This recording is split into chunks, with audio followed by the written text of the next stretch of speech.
Around here, prime time is 9 p.m. And that can only mean one thing. Your boys reporting eligible is live on tab. Thank you so very much for joining us. Man, Falcon fans, OTAs are underway. A lot of juicy stuff coming out of Falcons OTAs. Bro talk before I get to you and how you're doing on your busy day. I just would like to give a quick shout out, man. Proud Papa moment right here. Mom and Dad, Ilani, if you're watching the show, which I know she's an avid watcher, man, we're proud of you. What a phenomenal game my daughter put up today, man. Softball, pitched a scoreless 5, 6, and 7th inning, had a home run, 4 ribbies. So shout out to you, Ilani.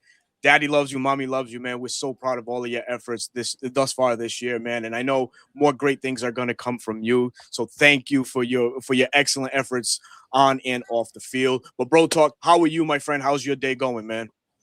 I'm tired, man. Like I'm legit tired, running on fumes. It's cloudy, it's overcast over here. It's been raining a lot, but overall excited to talk about it. Get to see the new players in Falcon uniforms, the new red jerseys and white jerseys in action at camp. So it's a good time. It's not the dead zone yet. We've got stuff to talk about. We have some time before that dry spell. That's the hardest part for any content creators. Ask any of them. They'll tell you the same thing, man. Once late May hits, early June, brother, it's like watching paint dry. There's nothing going on really until, mandatory mini camps kick off. And then obviously we're all waiting for July and training camp. But to round out, man, let's get into it. OTA start, and things are looking good down in Atlanta. Michael Penix Jr. back on the field and doing stuff from under center. Who are we? Middle of the field targets. What is this? And just overall looking like a new version, a new Michael Penix, man. It's awesome to see. Obviously, we all know, Michael Penix Jr. did tear his ACL in November, but he revealed some things that might have shocked some people. He's been throwing since March, so that puts him only 5 months out. And this young man has been able to, tote the rock and sling it around a little bit, get acquainted with his playmakers, and the new acquisitions for the Atlanta Falcons, man. But your thoughts right quick on MPJ, man, and we'll get to the discourse that Twitter allows. but Michael Penix Jr. back on the field, man. To hear him say he's been throwing since March. That's great news. Now, granted, he could throw without his lower body, so just to keep his arm and shoulder warm and active. I was surprised, but then I started thinking about it. It's like, okay, it shouldn't be that surprising. But to see him move, right? Joe Patrick put out a video of him doing a high step drill where, they're emphasizing getting their feet away from the center. Hey, man, any athlete, even if it's in slow motion, not at full speed, that's still tough, especially with the knee that was reconstructed recently.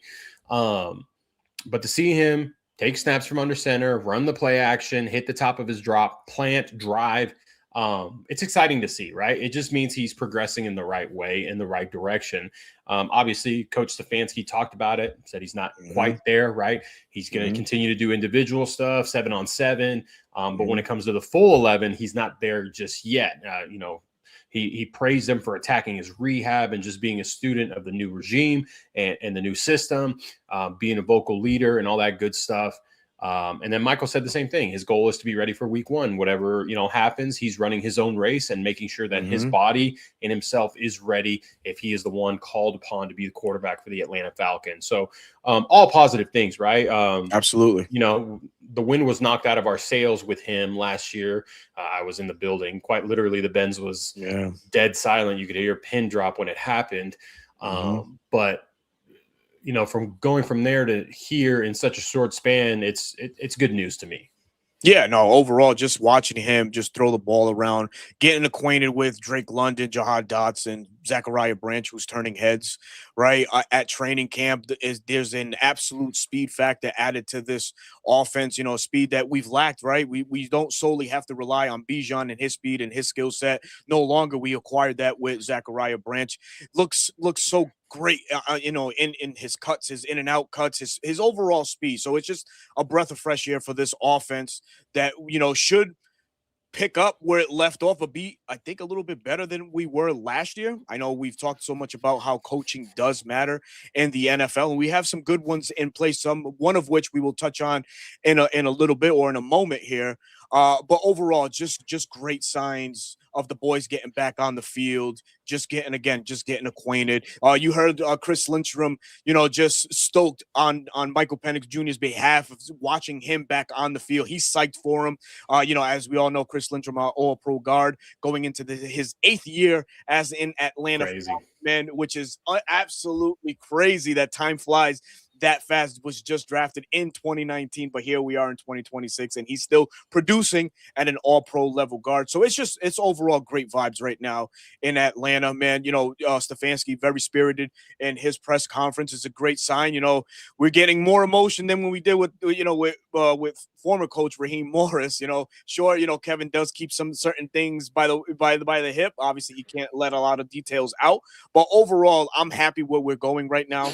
At the Falcons were very active this offseason, acquiring, the talent needed for Stefanski's scheme of things. And when we talk about there's a guy that might fly under the radar in some ways. I know that we addressed it back when he was hired in February, but our pass game coordinator, Tanner Ekstrand, didn't really get the notoriety that he deserved, right? He kind of flamed out as Jets offensive coordinator. I don't think he was here. Huh? Scapegoat. Fired, right? Absolutely. Call me stupid if you want, right? But I put Tanner's situation with Steve Sarkisian's situation when he was hired for Atlanta in 2017 after Shanny left. I think Sarkisian should have been given maybe just another year to get his feet wet, play calling again. Same for Tanner. He didn't get the right opportunity or get the opportunity he needed, but fool's gold, right? And we're the ones that are, factoring in from that. Tanner is reminded us what an explosive offensive should look like from his work with the Detroit Lions. You put out an excellent tweet. I piggyback off of that tweet, but our players, our skill players, are the ones that are going to benefit the most. So I'll let you give your thoughts, and I'm going to show some plays from that 2023-2024 Lions team that really should get us Falcons fans raving, because it's Tanner's work at its best. But go talk. I think the biggest difference that we'll see is, going from Zach Robinson, and TJ Yates being the pass game coordinator, was they gave the receivers too many options, right? All these option routes based off the leverage and what coverage they were seeing. And it relied a lot on the quarterback and the receiver to be on the same page. You had 2 first-year Atlanta Falcon quarterbacks, right? Kirk Cousins the first year, learning everyone, right? Didn't get full repetition, didn't get preseason. Then Michael Penix Jr. So it's hard when you don't have the chemistry, right? Maybe a Matt Ryan and a Julio, you got option routes. You're seeing the same thing because they have time together. That's different. But I think with Tanner, you're going to see more designs where the quarterback is going to know where everyone is, right? And actually create space for people where the read is going to be a lot simpler.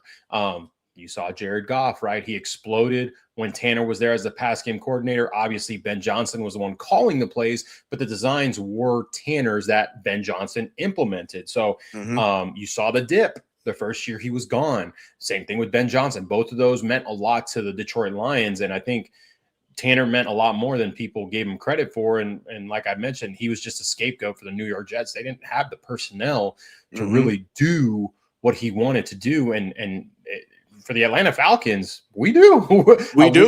We've got a better version of Jahmyr Gibbs. We've got now our version, if you want to say, of Amon-Ra St. Brown and Zachariah Branch, who a faster version of it. And then you've got Drake London, who's kind of this wild card, right? Can play him outside, can play him inside. I think Tanner's going to have a lot of fun, and Kyle Pitts, in creating designs to create problems and find that weak point of the defense to whether it's Tua or Michael. It'll be easy pickings for them. Yeah, absolutely. Not George Pickens. Don't get it twisted. Yeah, maybe we could get Kyle Pitts and some Sam Laporta numbers from those times. But it's still young. We can speculate. We can fantasize all we want. You know what I mean? But it's still, these things have to be implemented in the execution. It has to happen. But I'm going to bring up some plays here. Share my screen right quick. And this one here, this first particular play, you notice that we're in the red zone, right? The Lions are in the red zone. They're running a little bit of 11 personnel, and this is where Ekstrom can really work his magic with our Falcons. We see the execution here. Oh my That's God. Amon-Ra St. Brown You in see the space. Did you see the Red Sea part? Yes. Like he was in the middle of the field with no one within 5 to 7 yards. Like, Yeah. look at that, dude. And all he Here had he to is do in the slot. Bang. What? I wonder what the read was there for the defense that just caused anyone to not pick him up. That's crazy. It is crazy to say the least. And here's the speed factor. Williamson, as we all know, high draft pick for the Detroit Lions in 2022, bringing that speed element to this offense. We spoke about Zachariah Branch and his pure speed.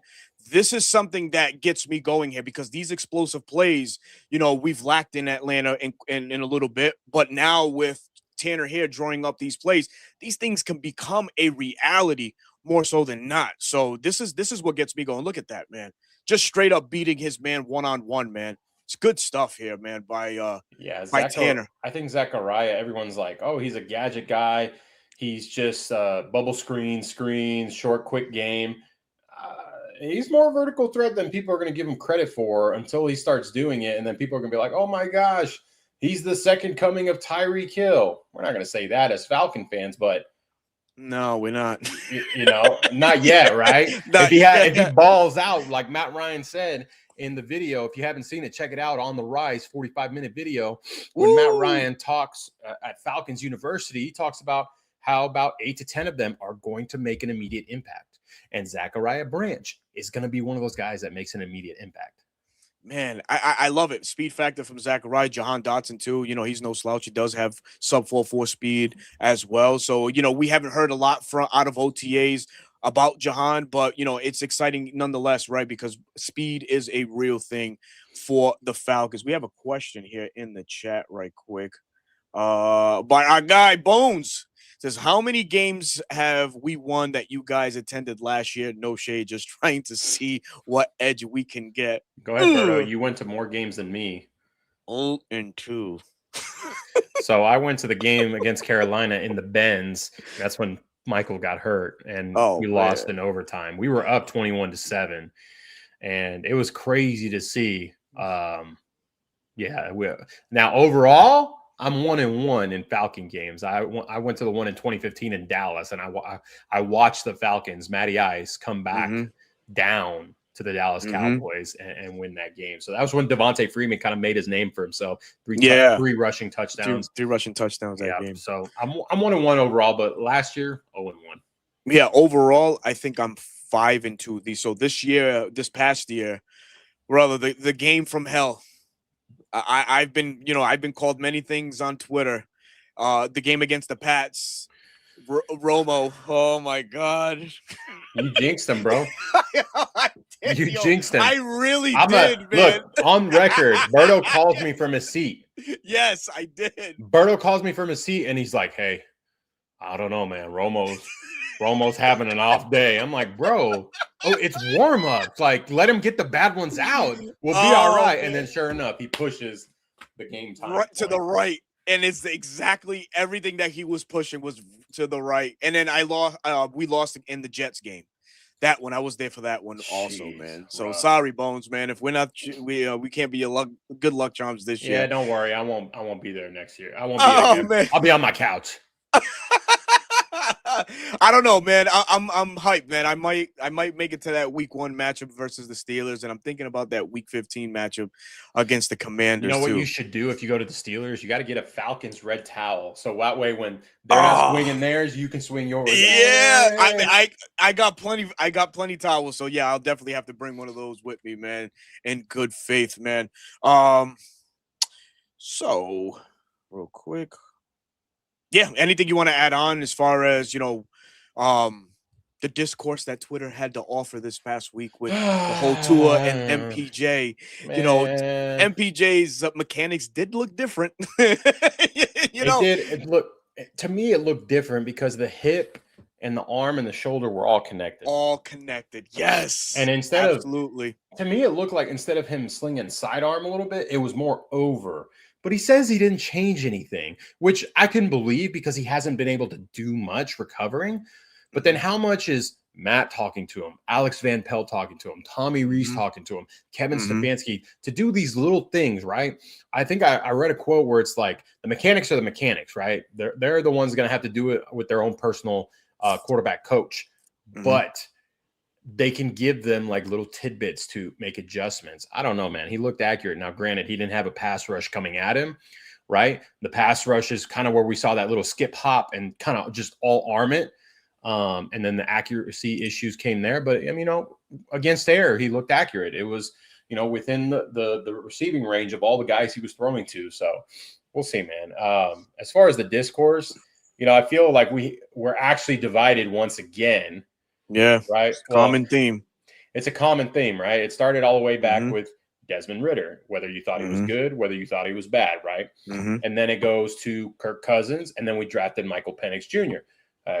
Starting Kirk, starting Michael. Then the following year, same thing. Oh, Michael's not doing well. Kirk should have been the starter. Should have never been benched.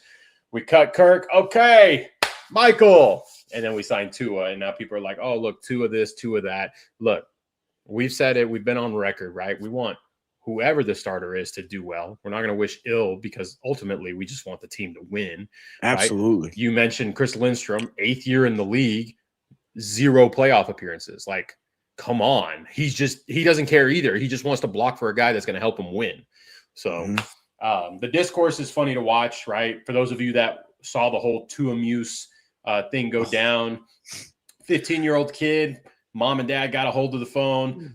that was by far the funniest thing I've seen in a while, getting checked by your parents and them taking your phone away and your tablet and then typing out your name as the activated account. And then in your description, it says devices removed. Oh my God. Oh my God, man. Yeah, I saw all of that. I didn't chime in or anything like that. Obviously, I don't care too much for what people have to say as far as when it comes to the team, man, because everybody has an opinion. I don't like to go down that route, but I'm with you, man. I just want the best player that wins the position because it sounds like it's going to be a competition between both quarterbacks. It's whoever comes out solid. That's who I'm rooting for, man. And Coach Stefanski has said it, right? They're being very intentional. Yes. With who is like the repetitions, the splits. Tua's going to get splits. Well, he's going to get a jump because he's doing the full 11 team activities now. By training camp, could Michael get in there and compete and beat out Tua? Absolutely. But from the stuff I read from Daniel Flick, right? Our new AJC writer for Atlanta, big things, taking over for D-Led. He said that Tua looked sharp. Like they both threw picks, but Tua looked great. And that may make some people upset, but are you rooting for the player or are you rooting for the team? Right? Right. Exactly. Is it the name on the back of the jersey or is it the emblem? Right? Because I can guarantee you right now, if Bijan Robinson was on the Lions and Jahmyr Gibbs was on the Falcons, you would be pounding the table that Gibbs was better than Robinson. That's just how we are, right? As fans, it doesn't matter. That's why Lions fans say Gibbs is better than Robinson. That's what we do as fans. So ultimately, just win. Just win. Just win, baby. Just win, man. I love it, man. Definitely, man. We're a fan base that definitely needs more W's on this side, man. We haven't experienced one. Yeah, Knuckles, this kid, I swear, man. I think he's the same height as what's his name? The kid that came out of North Carolina, Willie Lampkin. Oh, Willie Lampkin. Loved Willie Lampkin, man, North Carolina, man. Hey, you never know. Your dad could be like the Incredible movie and go for a tryout and then be the starting center for the Falcons. At 40, I'm back to bench pressing. I'm at 175 right now. So, I'm feeling pretty good right now. So, hey, never know. Never mind, guys. All right, moving on. Oh, man. You love it. You love it, man. That's awesome, man. All right. So, absolutely. We talked about many things thus far, right? So one thing we have to kind of put emphasis on, and it's a known unknown trend right now, but Ontario Thompson, I do know about it. Ontario Thompson Avion Terrell, our last 2 draftees that weren't signed, obviously now signed with the Atlanta Falcons. But it's the Avion Terrell contract that is fully guaranteed. And this is for a second round pick. Now, this is a trend that started last year by the Houston Texans when they drafted Jaden Higgins in the second round and gave him a fully guaranteed contract. Now, Bro Talk, is this where the NFL now is trending? Is this where we're going now with these second round picks, that they're going to be treated like first round picks? And what do you know? In 5-6 years, could we see an entire draft class, follow suit, wanting guaranteed deals due to their positioning and where they fall? Because, like, not to cut you off or nothing like that, we get it, right? Avion Terrell, we benefited from him falling, right? This was a consensus first round pick, right? Things didn't work out in his favor. Scouts weren't able to, put a tone on certain drills because he was injured. So that led him to fall a little bit. But the tape shows for itself. This was a top 3 corner in this draft class, maybe top 1. Who knows, right? To whomever is scouting and breaking it down. But should that really be what you ride with in terms of your contract and having it fully guaranteed? Because that's kind of wild for a second round pick to have that. It is wild, right? When we saw the Jaden Higgins one go down, it's like, what did the Houston Texans do? But you have to go way back. I say way back. It's not that way back, but you got to go back to a former Falcons quarterback who was then signing with the Minnesota Vikings to land the first ever NFL contract that was fully guaranteed. And it was like jaw-dropping, right? Because what do you mean fully guaranteed? What happens if he's not good? Like, if he doesn't pan out? Like, you are now tied to all that money. And I think we are heading to that trend. Now, for the Falcons, I think it was a little bit easier for them because, one, Avion Terrell is still getting only paid second round money, right? As the rounds go, as the picks go, the money overall starts going down, right? So they're not paying like a top 10 pick fully guaranteed money like the Arizona Cardinals are for Jeremiah Love, who got $54 million as a running back fully guaranteed, right? So I think it's a little bit easier for teams to swallow that second round money and say, yeah, we're going to fully guarantee this, because ultimately, if you look at their contract compared to the first round contract, they're still making less, right? And they weren't drafted in the first round for a reason, blah, blah, blah, blah, blah. So I don't see this going away. If anything, we'll see more and more teams pick up. Eventually, all second rounders are going to get fully guaranteed money, and then it's going to make its way into the third round, and then the fourth round, and then fifth round. And by then, we'll probably be 100+ years old. Falcons will have 5 Super Bowls by that time. And seventh rounders are going to be getting fully guaranteed money, which is like next to nothing, right? But you're not worried about it because it's a 7th round pick that you're paying, $1 million to $2 million, and they may be the next Jordan Mailata, right? That's what we're hoping with, what's his name? Ethan, that we drafted. Ethan, yeah. Listening to him talk to Coach Callahan got me a little hyped up. I'm like, okay, maybe there is something there. Maybe there is something Callahan going there. Anyways, I digress. This trend that you caught on and you spotted, I think it's not going away, and it's going to continue to pick up. And then Avion Terrell the following year after Jaden Higgins. And I think there was another second round pick last year that also got fully guaranteed money. I can't remember who it was. I think there was more than one that got fully guaranteed money. And it's just going to continue to grow from there. I mean, the cap space keeps going up, right? So why are teams like shying away from getting this player like, hey, we believe in you, get the belief in them. We're going to pay you all this money. Now go put it out on the football field. Yeah. It's just scary. It's just scary for me because, we've seen second round picks that have only panned out for 2 or 3 years with the team. Now you trade them away, that now you're taking on dead money, which of course the dead money's not, it's not significant, right? It's not a lot by a team standard, it's not a lot, but to you and me, the average Joe's dude, that's a shit ton of money. But needless to say, right? You start now putting more emphasis on dead cap and what teams are handicapped to the following year, because obviously dead cap does factor in when your cap money is set for the following year.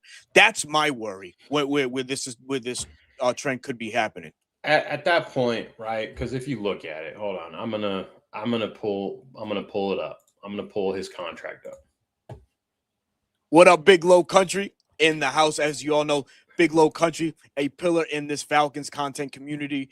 Please go check out Big Low Country at at Big Low Country on YouTube, man. Shout out to you, brother. Appreciate you tuning in, man. Where is it? I don't see his contract. Hello? Am I not seeing it? Hold on. Over the cap. Here we go. Avion Terrell's contract. Okay. So if you look into the contract, the way they structured it, they backloaded it. So yeah, your cap number is $3.2 million.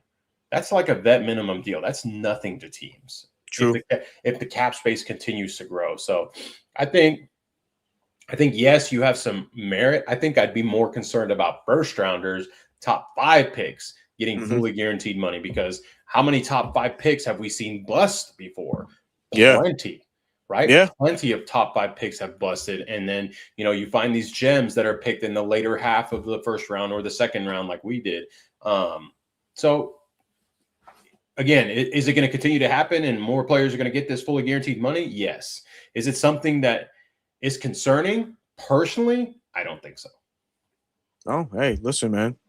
Your word is gold, man. So I'll definitely tune in for that one, man. We got a quick question here, man, which actually, would spring us. We're only 26 minutes in. We've been through our topics. We got to get this shit going, man.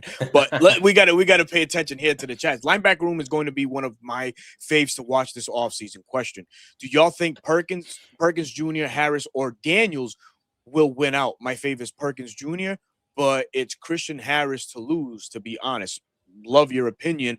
And actually, since you mentioned Daniels, credit Daniel Flick, he put out a picture and some info on Kendall Perkins, who was seen walking around in a walking boot, right? We don't know to what extent the injury is, but concerning to say the least that he's walking around in something like that. Again, we don't know what the extent of the injury is. Is this going to lead?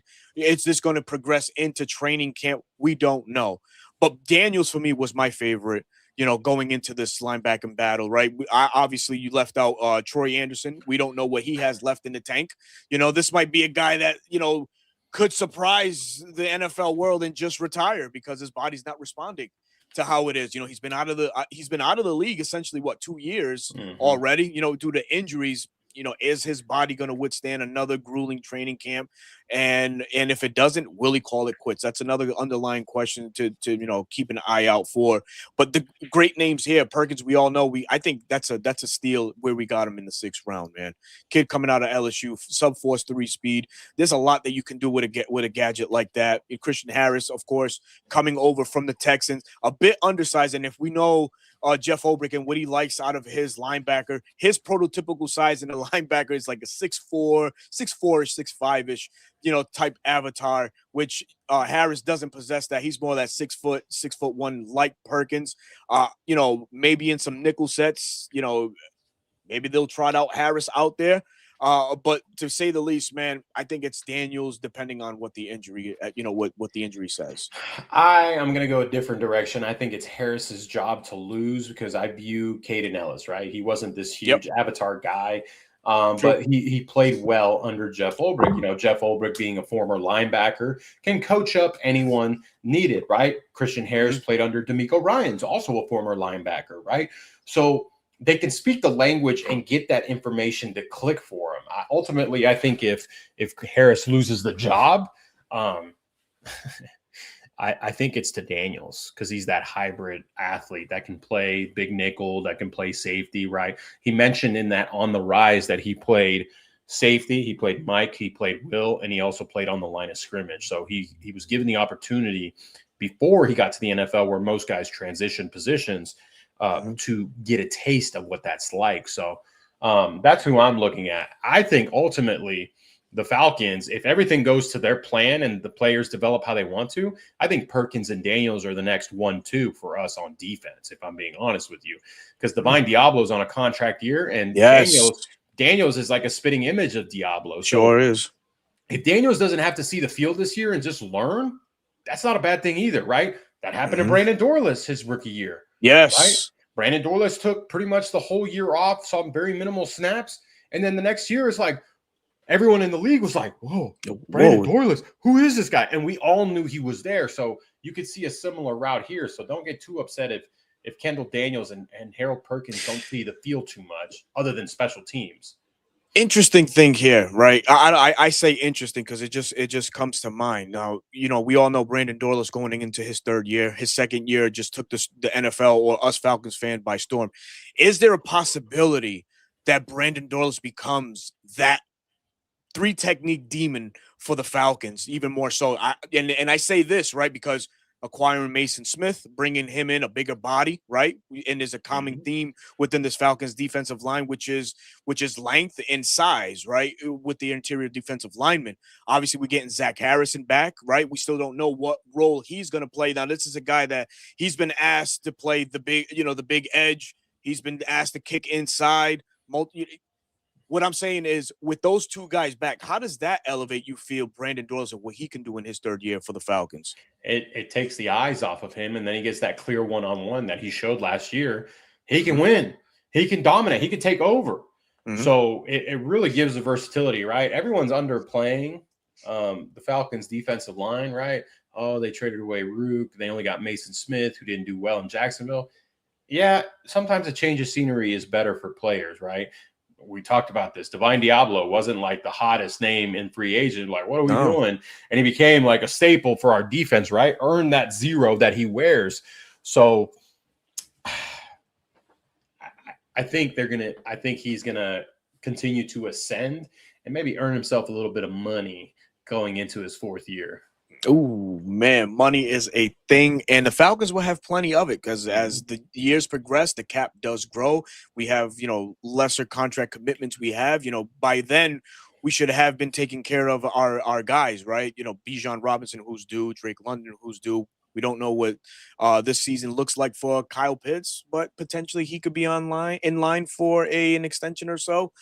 But great things nonetheless. And Cody Muse brings up interesting names too. LaKale London, who's also returning to Atlanta, and Deshaun Hand, who he wasn't a game wrecker, but he's a vet that does his job very well, and that's to plug holes or gap penetrate when needed. So I think this leads to the next segment, Berto. Hmm. Some surprise cuts, right? Because they're right around the corner where They cuts are. they're going to start to happen, right? And obviously, Yep. more and more will happen as preseason goes along. Hmm. If you think about it, our defensive tackle room is a little deep, right? Sure is. I think someone in that little rotation could be it. And I don't think it's Zach Harrison, Mason No. Smith, or Brandon Dorless. It may be someone like a Deshaun Hand or a LaKale London. Now, both of them signed by Ian, Hmm. right? But he also drafted Ontario Thompson. Does Ontario Hmm. Thompson make the roster on a cheaper deal, or does he go to the practice squad? So I don't know. How many defensive tackles did we carry last year? 5, right? 5. Yep, 5. So let's see. I have the Falcons depth chart here. I'm going to share it now, and we can take a quick look at it. So, all right, it says base 3-4 defense. Now, obviously, we're going to run some simulation or a hybrid too, but right now, Mhm. Deshaun Hand is listed as a starter at the nose tackle spot. Behind him, Mason Smith, Ontario Thomas, and Carlos Allen Jr., who we had on the show 2 weeks ago. So, shout out to Carlos Allen. We are definitely rooting for you. But, you see guys like Elijah Garcia, who kicked in a little bit for Atlanta last year. He might be axed, right? Um, yeah, just by the look of it, I mean, it's tough to call right now. But yeah, I see your point with LaKale London and Deshaun Hand, because is Deshaun Hand big enough to play nose tackle? If anything, I would put Mason Smith as the nose tackle, if yeah. anything. I would agree. So it'll be interesting to see. I think defensive tackle. Finally, we have an issue where it's like, who do we actually cut? Big Low asks, and I'll ask you this: would Hughes Gotcha. be considered a surprise cut? You know something? That's a great question. I know my answer. Let me hear yours. I you know No, I don't think it would be a surprise. I think this would this one would be one in the making for most Atlanta Falcon fans. Finally, we cut ties with Mike Hughes, who has been serviceable for Atlanta, but I think emotions are tied to guys like Kobe Bryant and even Avion Terrell, who just made the squad to take over at that opposite side cornerback spot, opposite side AJ Terrell. But for me, overall, it wouldn't be a surprise. I think that room is pretty loaded also. So it would be a surprise for me only for the fact of his contract number. The Okay. Falcons would not actually, the Falcons would lose money to cut him. If anything, he would be a cut candidate next offseason because that's where the money frees up. But as far as depth, I mean, if Avion beats him out, let him beat him out and let him be on the depth, right? Let him be a veteran that can be there as a depth piece. Ooh. Thank you. This is tonight's. Is this fudge stripe cookies? Yes. Remember when LeBron, that scene, like, why did man. LeBron do that with the goggles? Yeah. Oh man, is that your go-to? No, it's my daughter's go-to, but this is my Okay. Chips. Listen, nothing beats an OG Chips Ahoy. Okay. Okay, no, I can't argue that. Oh well, my wife's homemade cookies. Now we're talking store brand bought cookies versus by hand. Right. I got you. For me, is pecan cookies, the Keebler ones, man. Those hit. The Sandy's pecan cookies, man. Those are the best, man. I've been called old for liking those cookies, but I don't give a damn. No. them things hit, bro. When you look at corner, who do you really think could get cut? Natron Brooks, possibility. I know he adds value at the special team. Clark Phillips. We talked about him quite a bit. We like Clark Phillips. Love him. We love Clark Phillips. Clark, if you watch the show, we love you, man. But at the end of the day, it's a business, and I don't know. He didn't see the field at all last year under Jeff Ulbrich. Not even when people were hurt. Now, granted, I think he was hurt majority of the year last year, but that kind of speaks, Natron saw time. Kobe saw time. I don't know if Clark is going to be here. I'm good with Kobe being AJ's backup, and then if Avion beats out Mike Hughes, that's a solid backup, and then you carry another one or two corners, right? Yeah, as backups. Natron Brooks got experience. CJ Henderson has been a starter in the past, right? He kind of shined in that last game against New Orleans. Against New Orleans. Yep. Darnay Holmes, right? We haven't talked about him, but he's more of a nickel guy. Yep. Right. So Billy Bowman, Mike Ford Jr. Honestly, Mike Ford Jr. would be carried as a corner only because he's a demon in special teams. Oh, man. Right? Darren Hall, hey, welcome back, but see you later right away. Absolutely. He's not going to see the field even on special teams. I don't think so. We have a good problem. I think we do. I think we do too. Our roster is better than people are giving us credit for. Yeah. Now, you can expect number 40 over there. That's apparently Christian Harris's backup to be gone. Yeah. Oh, hell yeah. 100%. And I do think the Cowboy Troy, I think is on the bubble. I do. Yeah, he's on the bubble too. And just to go back to the nickelback, as you mentioned, we've heard some rumblings or saw some reports that Sidney Brown is actually trying out or getting some looks at nickel until Billy Bowman gets back. So that's a good problem to have. That's a good problem to have. A lot of us felt like, safety is a stronger suit for him, but he is versatile and he can play in the nickelback. So he could play the nickelback, I should say. So yeah. How much of a surprise would it be if Braylon Trice doesn't make the roster? It wouldn't be a whole surprise. He hasn't been able to play the last 2 years. I mean, we need depth, right? But let me see we've got Samson Ebukam, we got Azeez Ojulari, Cam Thomas, even D'Angelo Malone, right? Your best ability is availability, and if absolutely, it would stink because he had all this hype coming in, and his season was just cut short. His rookie year, and then the same freaking knee. And I remember the guy that told me about Divine and all that. Yep. He was like, hey, Braylon's knee done. He's done for the year. I'm like, no way. I'm not going to believe you on this. And then it came out that he went on IR. Heartbreaker, man. Heartbreaker. But nonetheless, it was good to see him back on the field.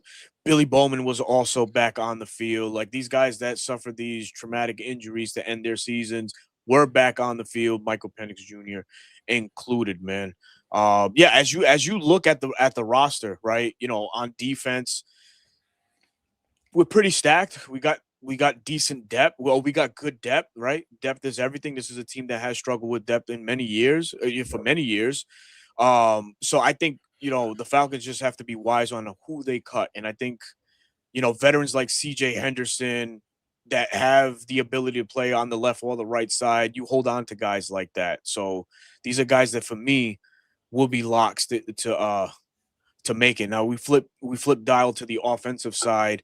We look at the quarterback spot. Obviously, Michael and Tua are locks, but Trevor Simeon and Jack Strand.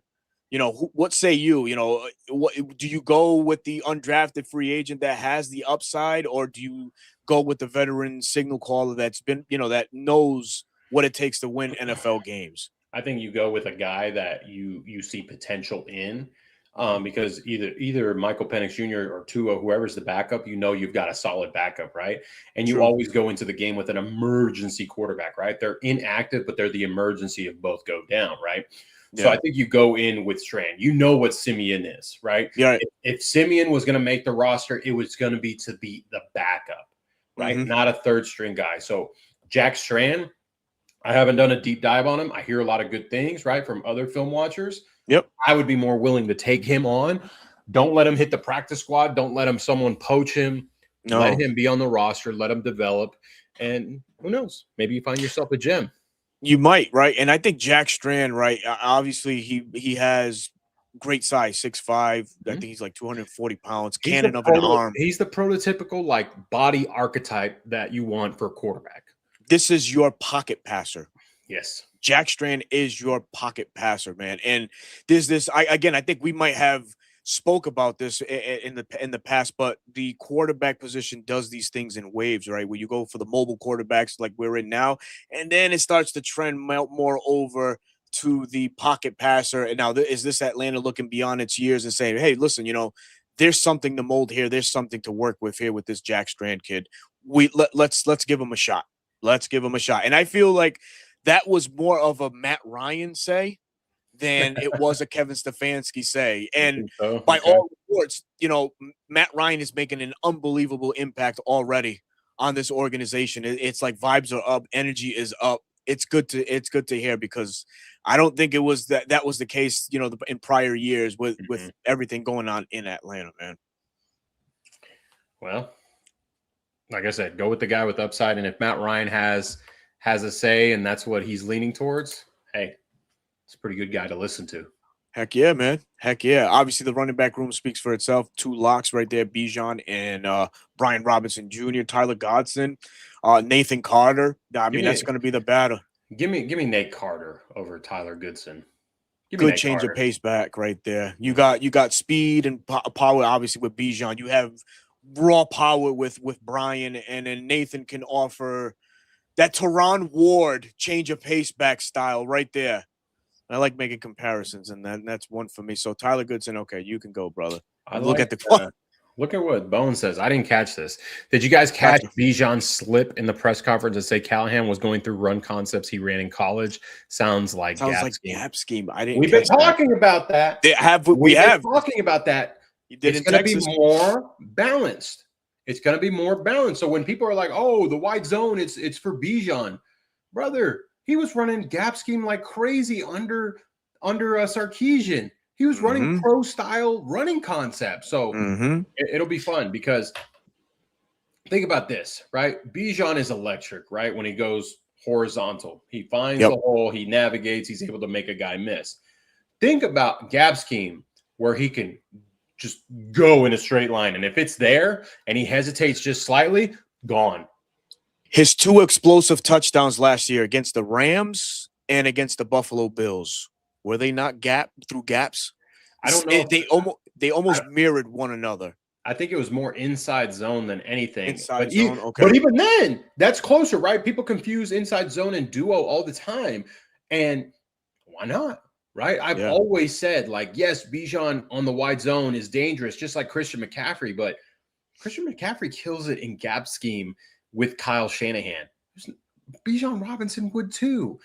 That's what gets me so excited. So for everyone that gets down and upset about what the media is, saying Falcons are only going to win 3 games and this, that, and the other, just just let us fly under the radar, right? We don't need to talk smack until the middle of the season when we're, playing for the 2 or 3 seed in the playoffs. So that's music to my ears. When's the last time we're we gonna do played like for this. We're gonna do like this, like Cristiano Ronaldo.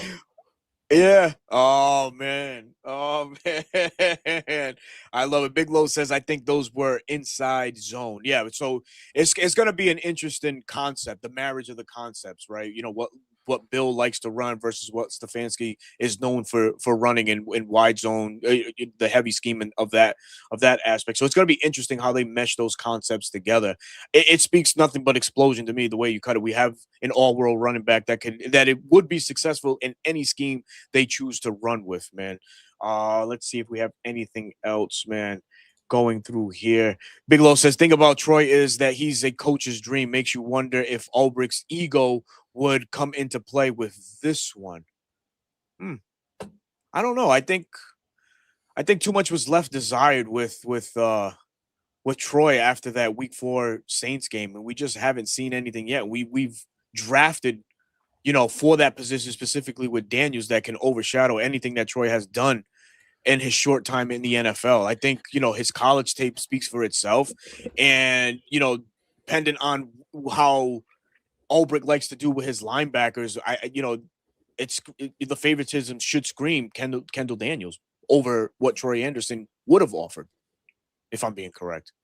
Yeah, I really think this is like Troy's make or break camp. If he just, I don't know, he may just decide to retire instead of getting cut. Absolutely. He was on that contract year. He got another chance with us because he missed the entire year. Was never activated. So we'll see. Again, these are players from past regimes. So right. You bring up Casey Washington. That's another guy Yeah. from the previous regime, right? You look at the roster: Drake London, Jahan Dotson, Alameda Zaccheaus. I would say more Zachariah Branch with Alameda swapping out. Vinny Anthony II be someone I'd take a run out. Chris Blair has been around for a while. Why not put him as Drake's backup? So, yeah, I think Casey is on the chopping block as well. He can't stay healthy either. No, he can't stay healthy, man. And then the tight end room is loaded, man. Obviously, Kyle Pitts, Austin Hooper, returning Austin Hooper. Charlie Warner, I don't think goes anywhere. It'll be a shock if they let him go. And then Joshua Simon, the talented tight end out of South Carolina. He's listed as 4th. Is there a chance that the Falcons even carry 4 tight ends? Maybe, because 12 personnel is a thing with 12, with 13. Stefanski. Yeah, you can make Joshua Simon more of an H-back, whereas like a fullback. I think Charlie Warner fits that mold too. So you could see a lot of 13, maybe even 14 personnel. Chargers run it a lot. Rams run it a lot. 49ers even run it quite a bit. So I can see them carrying, with Joshua. That's what I wanted, Riley Nowakowski for is to be that H-back for. So Joshua Simon, he's got better catchability than Nowakowski. Can he make that transition? I don't know. It'd be interesting to see because Stefanski and Reese like to have a lead blocker, right? Harold Fannin Jr. last year. Yeah. A kid like Joshua Simon who has untapped potential, but all the potential to do, to make some noise. Who knows? Maybe the scheme here that Stefanski implements might favor him and may give him some looks down the line. Who knows, man? Right? So, going into the offensive line, is this any of the guys that we cut that are backups? How concerned are you? Right? Because at any given point, Matthews, Bergeron, Nuzio, we wish them nothing but the best. Lindstrom, Jawan Taylor, if they go down, we're in fucking a world of hurt because the backups don't look as promising. Like Jack Nelson, we saw what he offered last year. He went from the right to the left side. He flopped, now listed as Jake Matthews' backup. Kyle Hinton did play, a few snaps or a couple games when Matthew Bergeron went down. We don't know too much about Corey Levin, but my favorite is James Brockemeyer, the undrafted free agent out of the U. And then Chris Lindstrom, they have Ethan as the backup right now. I'll beg to differ. I think Andrew Stuber would, supersede Ethan. And then Storm Norton fills in as the right tackle. Michael Jarrell, obviously an offensive tackle we acquired in last offseason from the Seattle Seahawks. We'll see. But what troubles you here, if any, on this Falcons offensive line? It's Jack Nelson. That's another guy I don't know that makes this roster. To be Yeah, honest with you, no, that's fine. Storm is Honesty's that key. swing tackle. He's had the surgery. He's had all year to get better, right? Mhm. Michael Jarrell, also a swing guy that we traded for. If Jack can't get it under Bill Callahan, I could see him get cut, to be honest Mm. with you. But yeah, the depth on the offensive line is a bit of concern. Now, I don't know. Can you tell me a team in the NFL where you're like, man, their backups are solid? Is there one that you would say? Probably the Eagles, the Chiefs, the top dominant teams, the Chargers. Um, I would disagree on the Chargers. okay. Once Joe Alt and Rashawn Slater went down, Justin Herbert was in hell. Dude, did you see that video with Rashawn Slater? What happened? He did like a kick flip. And his foot touched the ceiling. I'm like, this kid is something else, man. If I was a fan of the Chargers, I would be. What are you doing? Yeah, exactly. Brother, you just like stop. We need you. But quite honestly, I don't even know that the Eagles have decent depth or the Chiefs. I'm going to disagree with you on that point. I don't think any team, quite honestly, has like really good depth, like other positions, right? Oh, wide receiver, good backup, right? We have good backup quarterback. We have a good backup running back. Offensive line, I think for all teams is kind of sketch because it's like your starter is your starter for a reason. And if they go down, obviously it's going to take, it's going to take a step down. So we don't have, I think, the strongest starting right tackle. We don't have the strongest starting center. Left guard can be questionable at times, right? We've seen he can be that guy, but then sometimes he struggles. So overall, I would say we're not as strong on the offensive line as maybe we were a couple of years ago. So is it safe to say that's a focus the Falcons will have come post June 1st cuts from other teams who they can poach and bring in, right? Because obviously it's loaded right now with with all these other names, right?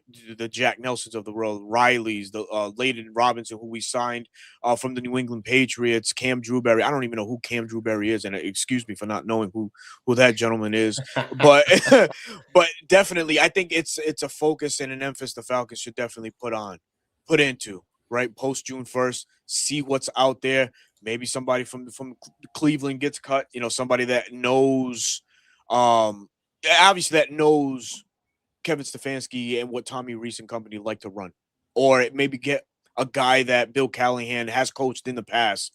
You know, somebody maybe from the Titans, or a team of his past that is still available or will be made available. So I think it's if it was me, I would have all eyes on the offensive line come post June 1st just to see who's going to be made available for the Falcons to poach. Yeah, I would agree with you. You never stop trying to improve the offensive and defensive line, even if it's just for backups, right? You need better backups.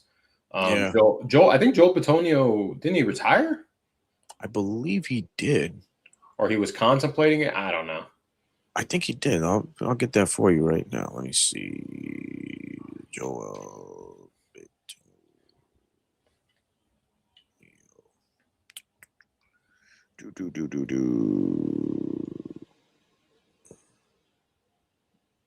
Yeah, he retired on 4/16. Oh wow. Yep. Yeah. So Ethan Pochich, right? I think he's on a different team. Like all the Cleveland guys, right? We like to put these connections with coaches where they move and stuff. And sometimes it does work that way, right? Yeah. But I don't think it's going to happen in this case. Yeah. Like even Jederick Willis, who was a high draft pick for them out of Is he even assigned to a team? I don't think he is. I think he's still available. He took last year off. Let me see. Is he Wasn't still he available? a cat that they said like, does he care about football? That's the question. Oh, actually, he's with the Chicago Bears. Oh, okay. All right. So he did get he did get signed. Okay. Yeah. Okay. Yep. Yeah, that was one question, right? Where his heart is. It's in terms of football, where he's at with that mentality, because a lot of people question his heart, Yeah, his desire. Absolutely, man.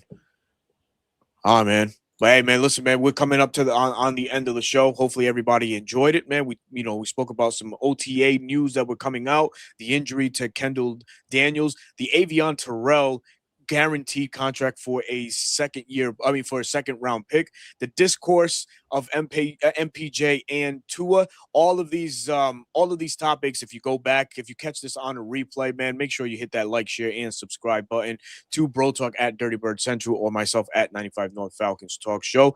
But I think we're gonna end it here, man. So Bro Talk, man, if you have anything you want to chime in or put in, last thoughts, man, to close it out, let us know and let the folks know where they can find you too, man.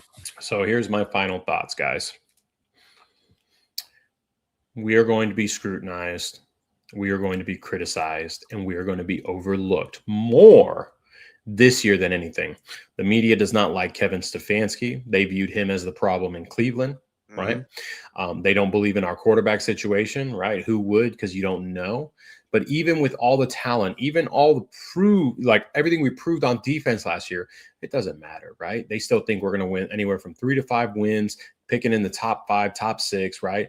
Let them fly under the radar. Let those little brothers in Carolina run their mouths. Let the guys in New Orleans run their mouths. They had a glimpse of potentially having a quarterback, right? They draft Jordan Tyson, and now Chris Olave is a top 5 receiver. Let them do all this. And then you heard it here first. Tampa Bay is on the downward spiral. Todd Bowles will be fired after this year, and Faker Mayfield will show his face once again on a contract year and will be out of the division after the season. You know, I love you, brother. I'm gonna tell you this on screen. It would have been great to hear your thoughts last night on the roundtable because they were on, and only 2 representatives were on there. Everybody wasn't given a fair shot to speak their truths about the schedule and speak their truths about where the standings actually would be. I know you would have put belt to ass on that segment. Let me guess. It was our Tampa Bay representative and our Panthers representative. Ding, ding, ding, ding. What do we got for him, Johnny? A new car. You're right, brother. Good guys, but biased as all get out. Oh, man. Good guys, biased as all get out. I'll make my return there. I had someone, I haven't told you this yet, but I had someone from the roundtable reach out and was like, oh, by the way, we're going to have a show tonight. And I'm like, brother, it's like 30 minutes till. I have kids. I have a wife. I got to coordinate these things. Yeah. Anyways, but besides that, guys, let them run their mouths. You can banter with them. It's easy to rage bait people. If you enjoy rage baiting people on Twitter or any social media platform, by all means, have some fun. But at the end of the day, let them continue to overlook us. And then I agree. I just want an identity and some complimentary football, right? And it's sad to say that I think the last time we had an identity offensively was probably under Arthur Smith, which was we're running the dang football. Yeah. Mike Smith too. Well, Arthur Smith, last head coach. Yeah, the 2 Smiths obviously had something in common. Run the goddamn football. Oh, wait, hold on. How many wins they give? Oh, I don't know. I didn't tune in, brother. I don't know. I wouldn't be surprised if they said 3 to 5. Maybe they probably both think they're going to sweep. Like they think the whole division is going to sweep us. Mm-hmm. So, anyways, guys, you can catch me at Dirty Bird Central anywhere you get your short form content: Instagram Reels, YouTube Shorts, TikTok. Right, talking about OTAs, talking about Jeff Ulbrich in the Accelerator head coaching program. We might be in the search for a new defensive coordinator if we crack top 10 defense. Just saying, it'll be a good thing for Jeff. We may be a little selfish and say, Jeff, don't go, stay here. Anyways, that's where you can catch those long form content still at Dirty Bird Central. I'm waiting to probably start doing that more so for breaking down film. That way you guys can see the whole field. So it'll be interesting to see because once that first preseason game drops, I am going to be doing a deep dive on the offense to see what Kevin Stefanski and Tommy Rees are implementing. So, and then as always on Twitter at BK2 I'm in that phase of trolling and putting division fans in their place, right? What an honest guy. I mean, like, bravo, dude. If there's one man to do it, it's the NFL yapper himself. Exactly. Bro That's talk, exactly what baby. I am. I'm going to rage bait you, and Oh, there's man. nothing you can say to me that I haven't already heard. Just saying. Awesome tidbits there. So, of course, your host, your other half of Reporting Eligible, Berto. You can also catch me on 95 North Falcons Talk Show, which I don't really do too much. I just go live. I go live with my guy. We come on as Reporting Eligible, but you can also find me on Bleacher Report, which today we released another video and actually talking about Jeff Ulbrich, as you mentioned, and that accelerator program to become future head coach, which he does have all the talent. I'm going to pluck your brain right quick to see if we're in the same alignment. Who's your replacement? If the Falcons do indeed finish in that middle of the pack, maybe top 10, we finish middle of the pack, ranked 15 in overall defense. But if we inch more towards that top 10 and Ulbrich does become a hot commodity, who are you replacing Ulbrich with? My first thought when I thought about it yesterday Yep. was this. Yep. Okay. So I agree, but I feel like Nate Ollie will follow Jeff Ulbrich and become a higher assistant, something more, than or maybe he could be his own DC, for a future team. I think the Falcons or Stefanski circle the wagon and they go back to Jim Schwartz. Jim Where Schwartz is is he? he's out of football right now. He's not with any team. And from what I've read, he's taking the year off. Right. And it's not Not a a bad bad thing. choice. It's not an aggressive play caller like Jeff Ulbrich is, but it would give the Falcons continuity on defense. You leave Jeff Ulbrich, who was, thus far a home run as a DC, and you go to another guy that's been proven in the league, and the track record speaks for itself. So, and obviously too, for me, he would inherit a more talented roster defensive wise than his time with Cleveland. Obviously, we all know he had Myles Garrett, Yeah. right? That essentially was Cleveland's defense, but he also had Denzel Ward. Over here in Atlanta, obviously he would have Jalen Walkers, the James Pierce Jr.'s, the Brandon Dorlers, the Avion Terrells, the AJ Terrells, a full slew of guys that he can work with, and I don't know, make more of this Falcons defense than what Ulbrich could have potentially done. But that's available on Bleacher Report. But when this concludes the show, we thank you all for tuning into another episode, 9 p.m. with Reporting Eligible. If you catch this on the replay, please make sure you hit that like button, that share or subscribe button on whoever's platform you are watching from. Again, at Dirty Bird Central or at 95 North. My man's flexing over here. But until then, catch us next week, man. We'll come up with something fun to talk about. Hopefully the Falcons are in the news for something good. But until then, enjoy your week. Happy Memorial Day. Don't go drinking early like Bro Talk did. Hey! Thought I could slip that one in. But have fun, man. Be peaceful. Be safe, everybody. Peace.